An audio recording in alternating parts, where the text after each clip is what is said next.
bonne et parfaite santé.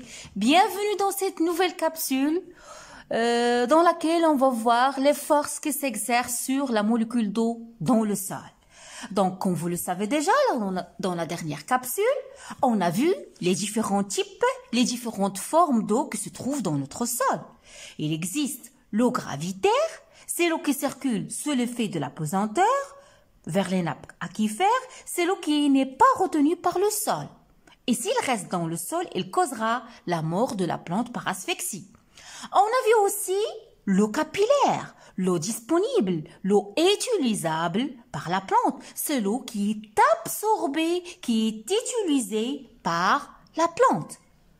On a vu aussi la forme d'eau hygroscopique ou bien inutilisable, indisponible, c'est-à-dire il n'est pas utilisé par la plante, il n'est pas absorbable par les racines de la plante. Cette eau, elle est retenue sous forme de film très mince autour des particules terrestres. J'espère que vous avez bien compris cette partie-là. Aujourd'hui, on va parler un petit peu des forces qui s'exercent sur une molécule d'eau dans le sol. Comme vous le savez, les plantes, mes chers élèves, ils ont toujours besoin d'eau. Sans eau, la plante, elle va se faner, elle flétrit, puis il meurt. Il l'absorbe de façon continue. Donc, essayons de voir quelles sont ces forces qui s'exercent sur la molécule d'eau dans le sol. Comme vous voyez l'autre schéma, là j'ai schématisé. C'est la molécule d'eau qui est formée par deux atomes d'hydrogène et en rouge un atome d'oxygène.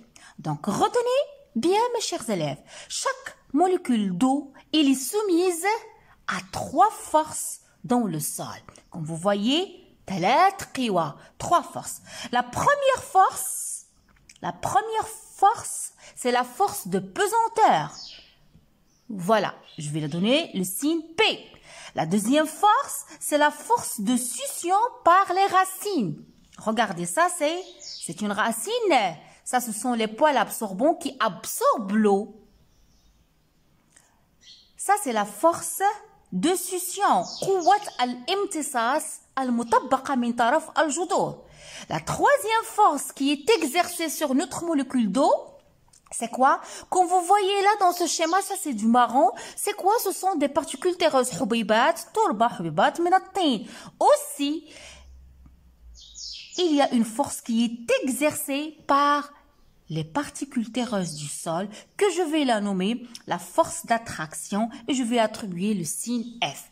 Donc retenez bien que l'eau dans le sol, elle est soumise à trois forces.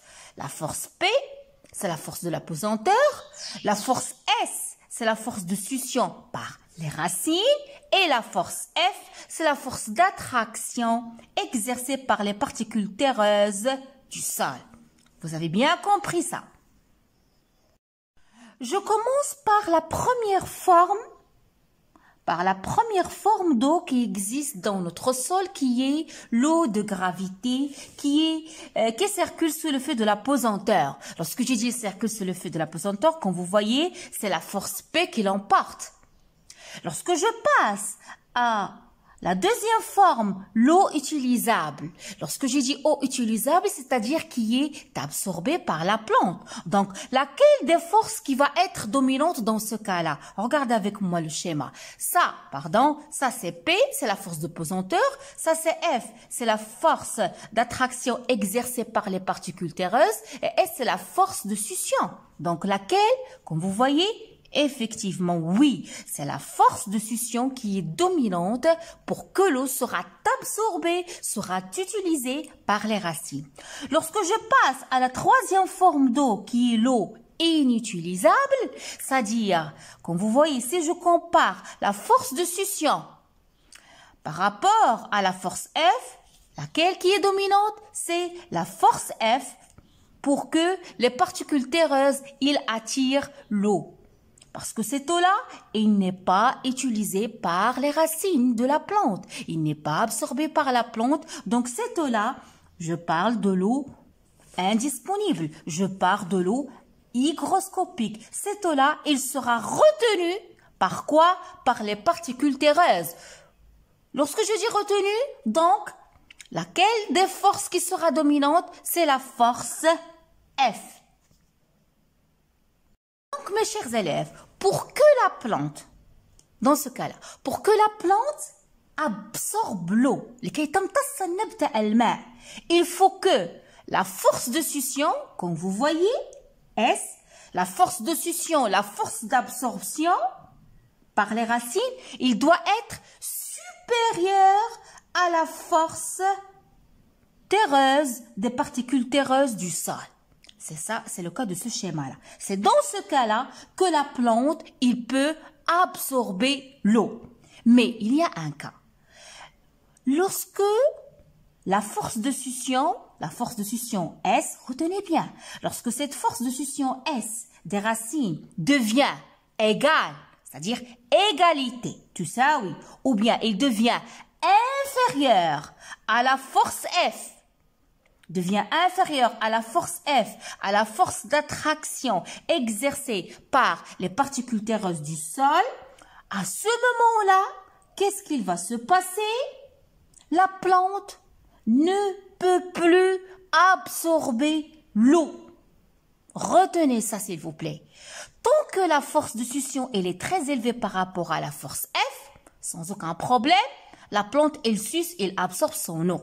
Mais, lorsque cette force-là devient plus faible à la force F ou bien égale à la force F, à ce moment-là, la plante ne peut plus absorber l'eau. Elle se flétrit et on parle d'une notion que je vais nommer le point de flétrissement. Le point de flétrissement.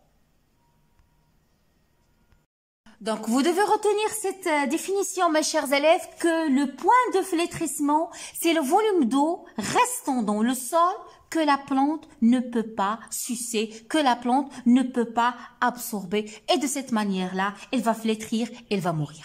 Autre définition, le point de flétrissement permanent, il correspond au seuil en deçà duquel l'humidité du sol, il y a l'humidité du sol, mais cette humidité ne permet plus à la plante de prélever l'eau dont elle a besoin.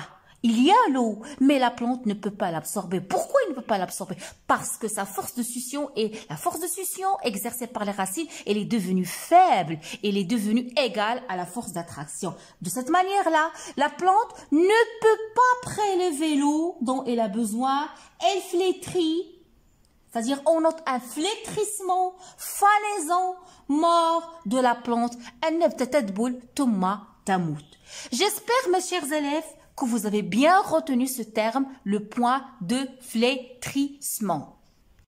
Donc voilà, mes chers élèves, pour que vous compreniez très bien un document qui montre les différentes formes d'eau dans le sol, comme on l'a déjà expliqué. Ce que vous devez savoir, ça c'est la capacité de rétention d'eau. C'est quoi la capacité de rétention d'eau? J'ai déjà défini ça. Il correspond à la quantité retenue, à la quantité d'eau retenue par le sol après l'égouttement de l'eau libre, c'est-à-dire après l'écoulement de l'eau de gravité. Regardez l'eau de gravité là, elle est en rose, elle va circuler. Donc, lorsque l'eau de gravité va circuler vers le bas, vers les nappes aquifères, donc, qu'est-ce qu'il nous reste? Il nous reste une certaine quantité d'eau qui reste dans le sol. C'est la capacité de rétention. Donc, on a deux types. On a l'eau capillaire qui est disponible, qui est utile pour la plante, elle va l'absorber, elle va l'utiliser. Et on a l'eau hygroscopique, l'eau non disponible, non utilisable par la plante. Et là, c'est le point de flétrissement, c'est-à-dire le point, le moment qui correspond au seuil en deçà duquel l'humidité du sol ne permet plus à la plante de prélever l'eau dont elle aura besoin. Et à ce moment-là, la plante, elle va flétrir, elle va mourir. Donc, j'espère, mes chers élèves, que vous avez bien compris la notion de point de flétrissement. Je vous donne rendez-vous à la prochaine. Abonnez-vous à ma chaîne. À bientôt.